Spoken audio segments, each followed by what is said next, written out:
அங்க இருக்கு அந்த யானை. இப்ப நல்லா கிளியரா தெரியுது. அது கொண்டு நான் அது டஸ்கர் யானை. அந்த ப்ரோ ஃப்ரெண்ட்ஸ் சஃபாரி சூப்பரா இருக்கு. சஃபாரி வராது.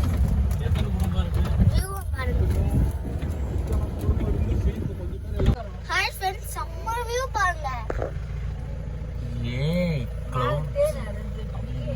யா. Thanks for sharing.